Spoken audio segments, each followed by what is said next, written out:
guys, welcome back to Lensday Wednesday. This week sees a very, very interesting piece of work. This is the 85mm f1.2 L series Mark II. Now this baby's been on the lineup for quite a few years now. The Mark I was on the range for a while. At the time, it was the world's brightest, fastest 85mm that had ever been made.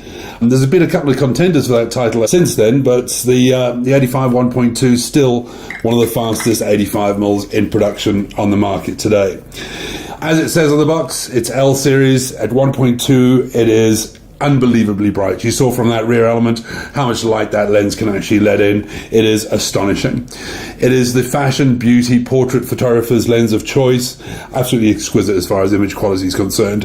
There are a couple of drawbacks. The autofocus is notoriously slow. Even the manual focus is a bit of a nightmare. It's very, very, very slippery, specifically because you're moving some really, really, really big glass elements around. At f1.2, your depth of field is, wow, tiny, tiny, tiny, almost non-existent. At 85, well, that's very, very difficult to keep a subject in focus. I mean, the slightest breathing in and out by you or the model, for example, can mean cracking sharp or way out of focus. And this is one of the things that's made it quite challenging for a lot of pro photographers. I know of a youngster by the name of Clinton Libber who said he could start a religion with this lens. He believed in it so wholeheartedly as far as optical performance is concerned. It is truly and utterly magnificent. It is really, really, really at the very, very, very high end of the scale. I love it to pieces. As you can see, this one's pretty damn well used. I've had it in my bag for a good 10 years.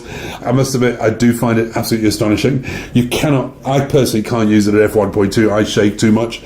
I use it between 2.8 and 5.6. If I go beyond 5.6, man, this thing is way too sharp. It is just, it's crazy. But that's, obviously very much a personal opinion. Having said that, if you need 85 and you need unbelievably shallow depth of field, and you're prepared to get past the fact that, my God, it weighs a ton, and that huge piece of glass, it costs a fair fortune, make no mistake.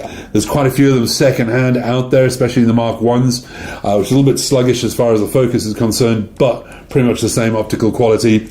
One thing I will say to you, this is a crazy, crazy, crazy brilliant lens, but there's a contender for the title, and that's coming up in next week's episode. Make sure you watch that. As always, thanks for watching. 85 1.2, what a beauty.